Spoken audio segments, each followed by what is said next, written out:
రాష్ట్రంలో ఎన్డీఏ పాలన ఏడాది పూర్తి చేసుకున్న సందర్భంగా కూటమి ప్రభుత్వం సభ నిర్వహించబోతోంది. ఏపీ సచివాలయం వెనుక ప్రాంతంలో కాసేపట్లో సభ ప్రారంభం కానుంది.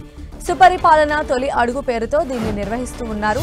ఈ సంవత్సర కాలంలో ప్రభుత్వం ఏం సాధించింది, రాబోయే 4 ఏళ్లలో ఎలాంటి లక్ష్యాలు సాధించాలనుకుంటోంది, ఏ విజన్తో అడుగులు ముందుకు వేయనుందనే అంశాలు ప్రజలకు వివరించేలా ఈ కార్యక్రమం రూపొందించారు. సుపరిపాలన సమ్మిళిత వృద్ధికి పునరంకితమయ్యేలా ఈ కార్యక్రమం నిర్వహించాలని నిర్ణయం తీసుకున్నారు.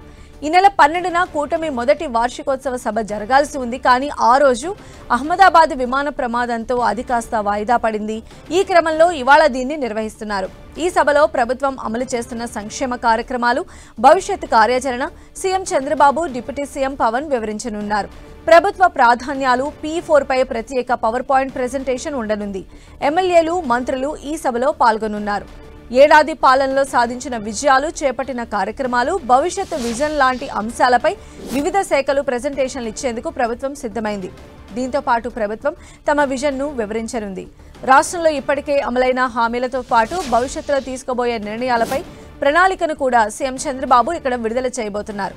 రాష్ట్రంలో కూటమి సర్కారు ఏర్పడి పాలన పూర్తి చేసుకుంటున్న సందర్భంగా నిర్వహిస్తున్న ఈ సభకు రాజకీయంగా కూడా ప్రాధాన్యం ఉంది. 3 పార్టీల అధినేతలు, ఇతర నేతలు ఈ సభకు హాజరై కీలక ప్రసంగాలు చేసే అవకాశం ఉంది.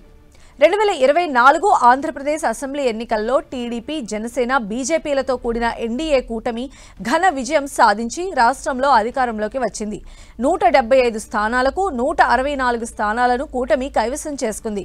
11 సీట్లకు పరిమితమైన వైసీపీకి ప్రతిపక్ష హోదా కూడా దక్కలేదు. ఈ ఏడాది పాలనలో ఎన్డీఏ కూటమి ప్రభుత్వం అమరావతిని రాజధానిగా కొనసాగిస్తూ అమరావతి అభివృద్ధి పనులకు తొలి ప్రాధాన్యం ఇచ్చింది. A for Amaravati, P for Polavaram అంటూ తమ ప్రభుత్వ ప్రాధాన్యతలను సీఎం చంద్రబాబు కూటమి ప్రభుత్వం ఏర్పడిన తొలి నాళ్లలోనే క్లారిటీ ఇచ్చారు. ఎన్నికల్లో ఇచ్చిన హామీ మేరకు మెగా డిఎస్సీపై తొలి సంతకం చేసిన సీఎం చంద్రబాబు డిఎస్సీ పరీక్షలు కూడా నిర్వహించారు. సూపర్ 6 హామీల్లో భాగంగా మహిళలకు ఉచిత గ్యాస్ సిలిండర్ల పథకం అమలు చేస్తున్నారు. అలాగే అన్నా క్యాంటీన్ల ఏర్పాటు, ఎన్టీఆర్ భరోసా, సామాజిక భద్రతా పింఛన్ల పెంపు చేపట్టారు.